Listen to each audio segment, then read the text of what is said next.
Hey, David T.S. Wood here, and welcome to my extra mile. I'm just down in Antigua in the Caribbean, down on my boat. This is my little dinghy here. Anyway, so the comment winner today is Louise Lands. Louise, thank you so much. You're always contributing. She talked about, again, I'm paraphrasing because I'm out on the boat. She talked about how, she's gone back and listened to another show. Again, this was the last financial show we did. And how much she picked up the second time around. And that's really interesting, right? Because you go back a second time and have a listen and wow, you learn so much more. So that's awesome. And today's show is about money. It's something I recorded while I was driving up to the ski hill a week or so ago. And quite a contrast from here, I suppose, right? Let me just put this in gear. Yeah, I want to talk about those two elements of creating wealth and establishing happiness. And so, again, those shows are a little bit rambly because I'm driving, but really the point is so important. And sometimes it's those small, tiny points that we adopt that make the biggest amount of change and transformation. So again, the show is really about wealth and happiness. So enjoy the show. Please push the subscribe button. If you could help me out, share it with some friends, will you? Let's get some more people listening, and we'll definitely see you on the other side.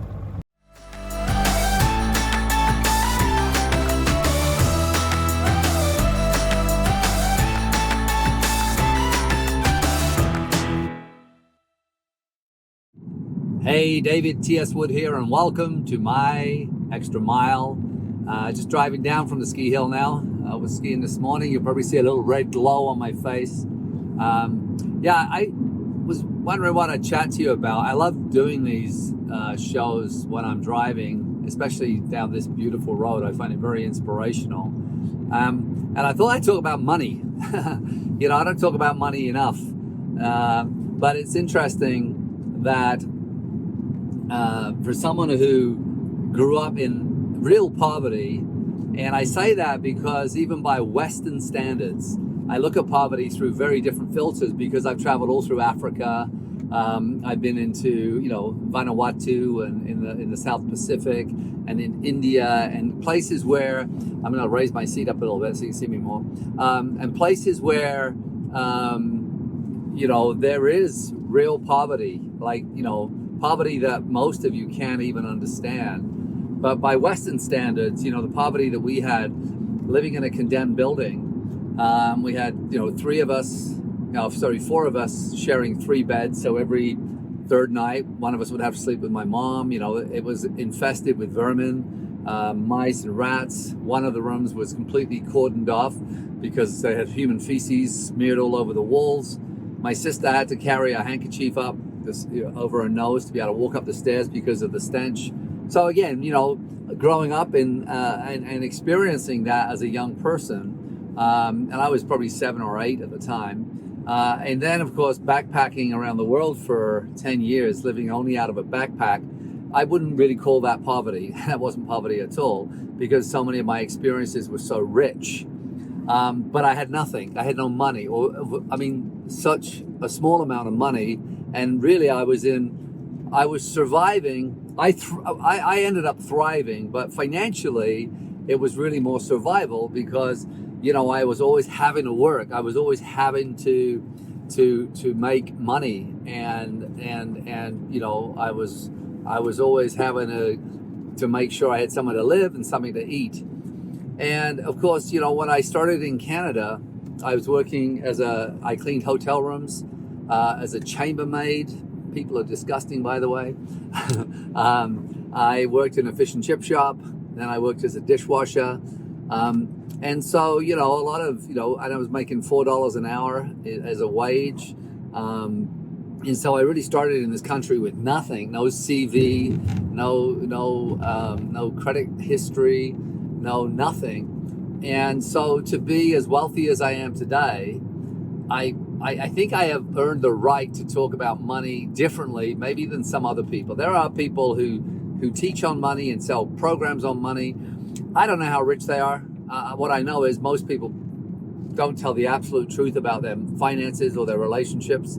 I always say, we never know what's really going on in someone's bank account or their bedroom. And quite often the people who who are selling, financial information, are not always people that do well financially, and but they have the right pattern, as it were.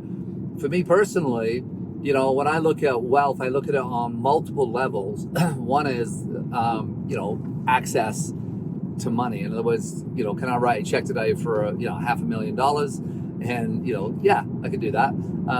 Could I write a check today for $1 million? Yeah, I'd have to move a few things around, but I could make that happen, right? Most of the money I have is invested. I don't keep a lot of cash around. I let the money work. But that's one kind of wealth, is access to money. A lot of people don't have that. They may have large credit ratings. One of my close friends is a banker, and he's very, very successful in the banking system. And he doesn't give me details, of course, of specifics or people or their names or anything like that. But generally, we can talk about how people are doing. And he will tell you, and he has a lot of, he works with a lot of people who are high net worth like myself. And, and he says that a lot of people are struggling. They're struggling. They got the big house and they got the big car and they got the big boat, but they don't have access to cash. A lot of it's financed. And they're managing, but if catastrophe hits, then they're potentially going to be broke, right? And we've seen that so often where rich people get broke. And I remember I was at an interview with two billionaires, and the advice the billionaires gave, I've never forgotten, and I've given this advice to people, is, always protect the castle. That means your home. Never leverage your home. And a lot of entrepreneurs, they have a dream. What they do is they end up leveraging or financing their home to pursue their dream. And if that dream goes sideways, which some do, it doesn't, look, let's get this out off my chest. Because you fail in business does not make you a bad business person. I mean, if you fail multiple times for the same set of reasons, yeah, maybe you should pull your head out your ass, right? But Walt Disney went bankrupt 7 times pursuing a dream, and that just happens. I mean, if you look at that light, if you're successful, or if you're an entrepreneur, there's inherent risk. There's look what's happening now in the world with the pandemic. People who are doing really well aren't right now, and there are people who weren't doing so well who are now become multimillionaires because they happen to be selling protective equipment, right? So we never know. There are those kinds of things. But when we get into the sort of the philosophy of wealth, I mean, of course, entrepreneurship is a part of that, becoming an entrepreneur and having an entrepreneurial spirit, but also understanding that not everything we do is going to succeed. But it's not the success, it's noticing. Some people are so invested in their dream that they keep, they borrow money, or they and that's the thing I've never done. I can't say never. I refuse to do any more, let's say, and I didn't do it very often. But, borrowing money from other people was never my thing. Because I didn't want the weight of that on the back. I wanted to be able to be flexible and not say, well, I borrowed money from my family, so now I've got to make this work. But what happens with true entrepreneurship, when you do, is you notice if you're moving closer to your goals and dreams or further away. And if what you're doing is not moving you, that was a cattle grid, by the way. I didn't run over a body. If you notice, if you're getting better and your numbers are improving, but if you're not, then you make the adjustments. You look at what's not working, you make those adjustments. And a lot of people don't do that as they start to understand money. Sometimes they think they can buy their way out of a problem, and that's just not the case in my experience anyway. I'm sure in some cases it may work. So when we talk about wealth, then we talk about that one side of it, which is the financial side of it. But the other side of it is, I know a lot of wealthy people that have no time, no friends, no relationships, and they're possessed to lunacy. And well, I really want to be clear on what kind of, quality of life I'm designing. And that's why I talk about life by design, not just about wealth. And some people will cop out, and I hear this a lot of millennials right now and Gen X is this, oh yeah, we don't really need money. That's a great philosophy. It's bullshit, because you do actually. We don't live in a world. If you go to Vanuatu in the South Pacific, they don't need money, but they have a culture set up where A, they live in a very warm place, so they don't need to heat their homes. B, homes are very cheap because they're constructed out of, you could construct a home there out of scrap and build a box, and someone can sleep. And all the food grows on trees or from the ocean, and they can fish and they can farm. And so money is not as relevant in their society, and no one's left hungry.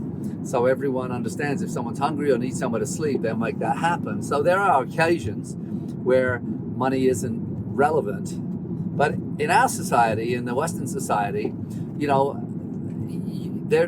you could become self-sufficient, absolutely. And you can live off the grid and you can do that. But there's still an element that will need to have some form of money. If you have no money, you have zero choices. And so I would argue that if you're gonna use your time, let's say 8 to 10, 12, 14, 16 hours a day in the pursuit of something, you might as well make money, and you might as well make a lot of money. And it doesn't mean that you have to make a lot of money, but you have to understand some rules around money. And one of them, of course, whether you read The Wealthy Barber, whether you read, The Secrets of the Millionaire Mind, whether you read Rich Dad, Poor Dad, the Richest Man in Babylon. If you haven't read any of those books, maybe you should read them. I mean, that's a good idea, is to start to read and understand that money is not something, and this is interesting as well, right? There could be a guy making $1 million a year, but if he's spending $1,100,000 a year, he's broke. So that making $1 million a year isn't the answer, but it's really what you do. How do you manage money, or how do you understand what is money to you? So I always love to, expand the amount of money I earn, but also I look at the quality of my life in proportion to that. So I don't give up all my time in the pursuit of money. I make sure that I have time allocated for the pursuit of money. And really, for me, it's not really pursuit of money. That's pursuit of purpose, which again is something else. But for some of you starting out, if you're starting out with a business, it's not always necessarily purpose aligned. It could be something that just makes sense right now, right? Just going down the altitude here. So that idea about being wealthy in time is something that very few people get right, that I see, and so I like to say is I can grow my income, but I also protect my time allocation so that I can do the things I love. And I want to know that right from the get-go when I'm sort of starting out on that route, or if I'm building. Like for some of you who are building residual incomes through network marketing, for example, for some of you, you're just not putting in enough time to the right behaviors. You're there, you're sort of dabbling, so your income's not growing because you're not really focused on the right thing. So, you got to understand is just because you're in doesn't mean you're successful. It's being in and doing the right things and following the right path. And I've done shows on that. I mean, you look at the show, I've done 2 shows with Emily Vavra alone, which, talk about the 9 critical skills to become a network marketer. But really, sort of understanding that, right, is how we spend that time. So there's that. So just going back over it, there's the wealth part, which is the money part, but then there's the time part, the protection and the design of your life. But let's say that you just have a normal kind of income, then it's the management of money, right? And in all accounts is that, you pay yourself first, which is what, from all these books I just mentioned, that you're the most important investment is starting to put money aside month after month after month. 100% of what you earn, a percentage of that goes into an investment account of some kind, and then choosing your investment strategy. It's funny, I had a young kid come up to me the other day, one of my son's friends, who's only 21, and he just read Rich Dad, Poor Dad, and was asking me about investing on the stock market. And I had to stop him and say, look, what I can't talk to you about is real estate investing. What I can't talk to you about is on the stock market. But what I can talk to you about is philosophy, financial philosophies, and let me look at your strategy. And so right now he had $6,000 working in the stock market, but that was all the money he had. was already allocated into the same basket. So all of his eggs were in one basket, and he was trading, and he's done quite well. But I said to him, "Can you afford to lose $6,000?" He said, "No." I said, "How are you going to feel if you lose $6,000? Like shit, right?" So then we have to be a little cleverer, because one of your investments has doubled. Why not pull out your original investment and put that into a savings account for further investments into different strategies? Or if you want to keep it all in the stock market, you take it out of the higher risk stock, which he's buying into companies and researching them, which I thought was really, really clever of him to be so young and thinking that way. I said, pull it out and then put, the initial investment that you've now got out, because you still have 50% working, is allocate that into a very, very low risk portfolio, something that Warren Buffett would invest in, whether it's banking or whatever. I said, but that way you've got a strategy where because you don't have the tolerance or the personality to lose. And that's where so many of you get caught up.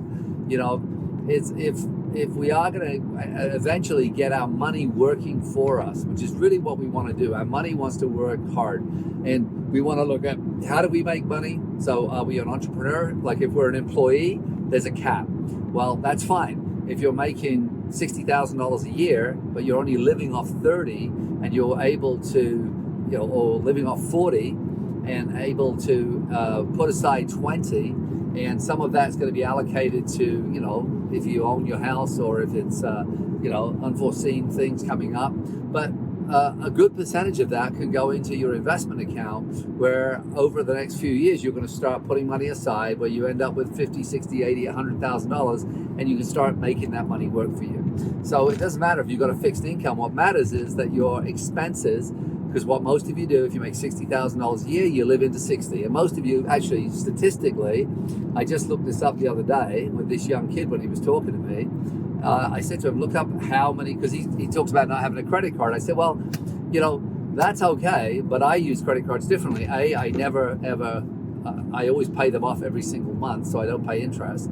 And I use a Ventura card, which means I get free travel. So I said, so if you're disciplined, it's not that you shouldn't have a credit card. What it should be is that you make the credit card work for you, and you should use it for everything that you would use your cash for, and just have the discipline of not going over. And that way you're spending the same amount of money every month, but you're now using a card to allocate, and over maybe 2 years, you're going to be able to afford to go to an all-inclusive, beautiful resort and have a 2 or 3 week vacation. Well, which is great. So you're spending the same amount of money, but you're managing the money differently, you're managing your credit cards differently, versus I don't trust myself, so I won't even have one. Or, some of you that I'll put it in the freezer. Well, yeah, that's okay. But we got to get back into, and this is the number one thing about creating wealth. And if I leave you with this one thought, I know I've been sort of rambling around a little bit here, but hopefully you guys can ask me more specific questions about this. But the most important thing is simplifying. To simplify your life in the sense of, if you're making $60,000 a year, how do you simplify your life so you're only living off 30, 35? So there's a big chunk of it, so you're not living to your extreme. I didn't finish that sentence either before, which was, I said that, I asked the young kid to look up what the average Canadian had in credit card debt, and it was $73,000 in debt in credit cards, which is crazy, right? And the credit card companies are so smart, because they'll keep offering you a new credit card. The more debt you're in, the more they want you to have more cards, right? Because all you're doing is just giving them your money, right? So wealth is a combination of different things. So if you are going to go down the route of a job, an employee, that's great. Just simplify your life and live well below your means, and then start saving so that you can start making money work for you, whether that's in properties or whether it's in however you want to invest. And again, I'm not going to give you investment advice. Second is to get into entrepreneurship, where you build a business, because I look at those 4 levels of income, which is working income, residual income, passive income, and windfall income. Well, if you grow a business, some of you get caught up is that you grow a business and it just becomes a job and you never get free of it. When I think of businesses, I grow businesses to sell or to automate, and so I can walk away. I mean, one of my businesses, it ran for 5, 6, 7 years without me, and it paid me a dividend every year. And then when we sold the business, I got 50%. So that thing didn't stop paying me. All I did was start it up, hand it over to someone, and they ran it as their own business. I've got another business like that right now that I don't run, but I get, it pays me $100,000 a year. Yeah, for me doing nothing, right? Well, not nothing. I do help and I do contribute, but in a different way. It's not day to day. It's when I'm needed. And I can help with in ways that I can help, for example. So you've got that. So moving into entrepreneurship, then I look at, so if you're going to be an entrepreneur, you're not going to be a prisoner. And then if you're going to be an entrepreneur, then you might as well look at residual income. How do you create something? That's why I love network marketing so much.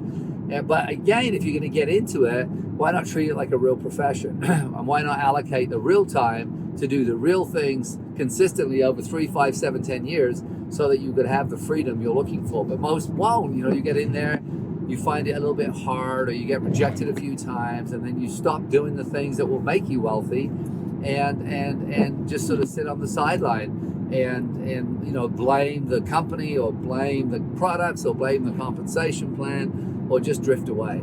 That's not going to work, right? So wealth then is on multiple levels, but ultimately we want to be in a situation where our residual or passive income streams exceed our expenses. And that's why minimizing expenses, not buying cars every 3 years. I mean, like this car here is 7 years old. It's a Range Rover. I bought it with 14,000 clicks on it, which means it was like brand new. It still looks like brand new after all these years. My kids drive it. I don't care. It's not like I keep cars really well, though. I look after them, I maintain them, and I keep them for years. But I'm not going to go out and buy a $130,000 boat or a $130,000 car and make payments on it. This is the ridiculous, and we get brainwashed. I can almost hear when I talk to someone who bought something new, and I've got this young guy that works at the gym. He's a trainer, and he just bought a brand new car, and I wanted to punch him in the face because I told him beforehand. I said, look, just don't buy a new car. But what did he do? He bought a new car. And you know what he said? Well, we looked at it. What it's going to save us in services. It's like, really? Do you know how long I've had this car? 6 years. And yeah, I do annual service. Do you know how much I've spent on additional? Because I look after it. I drive it reasonably, right? But it's just bullshit, right? And so having a car payment for the whole of your life, imagine if you go and buy a cheap car, and then that same car payment, whether it's $100 or $200 or $300, or I saw a young kid with a $1,200 truck payment, you put that into an investment account. Don't tell me it won't take, a couple of years before you'll have $20,000, $30,000 you can start investing and then get that money working for you. So strategically, there's just philosophies, right? So, again, if you're going into the entrepreneurship, then you're going into either build and sell relatively quick, the exit strategy, or build and exit and have somebody else running it, so you're still getting paid. So now you can take your energy and put that energy somewhere else to build something else. That's a different mindset, right? And then, of course, we want to get in a position where our money's making money. And that can take it some time, but we got to get in the habit of doing that, of investing money so the money's working and growing. And not everything's going to grow. Not everything you decide to do is going to succeed. But what we don't want to do is be emotional. We don't want to be jumping in when everyone else is jumping in. That's not always the case. And we get that unsophisticated approach to money where it becomes so emotional. Money isn't about emotion. It's just, money is an energy, and we want to treat it that way, and we want to treat it with respect, but we don't want to be imprisoned by it. But if you're in debt right now and you're suffocating, whatever, then there's something you're doing that, you just got to wake the hell up and just say, okay, so if I keep doing what I'm doing, what's going to be different in 1 year from now? Nothing. If I keep doing the same behaviors, and if I keep, with the philosophy that, oh yeah, I need a new car every 3 years, or you're on minimum wage and you're working somewhere and you hate it, or maybe it's time to reinvent yourself. Maybe it's time to go and do a 90-day body challenge, and start feeling better, and then start thinking about, how do you either up level your education or, start a business where you can have more control. But we can't just sort of put life on autopilot and think that wealth is going to come to us. Wealth is partly philosophy, but it's also behavior. It's like, understanding that there are certain strategies that absolutely work, right? But it's also about not, waiting to live life. You want to be living life in the build. Otherwise, it's, 10 years from now, I'm going to go do all these things. No, you got to do things and if you can't afford to go away on vacation, you can't afford to take some time off one day a week and go and do something beautiful, so that you're creating those memories. But you can't be imprisoned with these limited thoughts. It's like, when I had no money and I was living out of my backpack, I always did beautiful things, because the beautiful things what's sort of woven into the tapestry of how I show up in the world, is because I realized, money or no money, I'm still going to be happy. We're not saying that money does create happiness. We want to be happy in order to attract the kind of money. We don't want to wait until the money's there to be happy. That's not going to work either. So hopefully this is kind of more of an opening conversation with money. So if you got any questions, just put them in the comments, and I promise I'll have a look at them. And maybe it will drive me into a specific kind of a show if you have any money questions or any kind of questions. Also join me on social media, David T.S. Wood on Instagram and David T.S. Wood on Facebook. And get involved in the conversation. And I'll definitely see you on the other side.